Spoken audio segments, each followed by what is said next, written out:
Inhlansi yethemba kulutsha olusokolayo kufumana imisebenzi. Aba bafundi babe nethamsanqa lokubandakanya koluqeqesho baphuma koomasipala abohlukeneyo kweli phondo. uDipuo Manye uphumelele izifundo ezingqamene nezabasebenzi, i-Human Resources.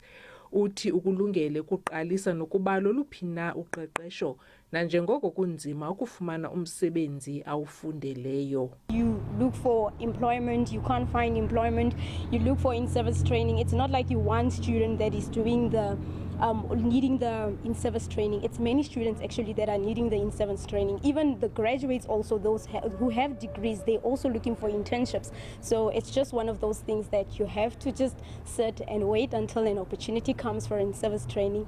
uTifu Noge oqhube izifundo zokuthunga impahla uthi uyakuvuyela ukufumana ithuba lokuqeqeshelwa ubunjineli ekuvelisweni kombane ococekileyo.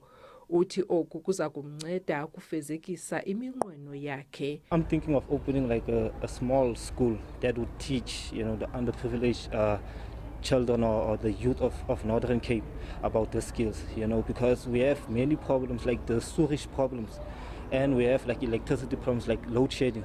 Eli phondo linamaziko angaphaya kwama-50 okuphehla umbane ococekileyo.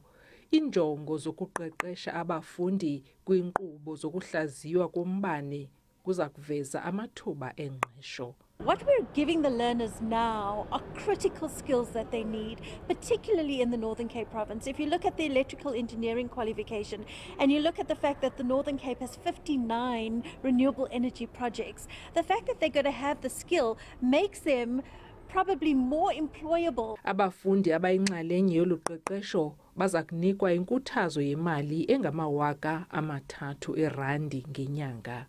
Nobelungu Nowapane, kwiindaba ze-SABC eKimberley.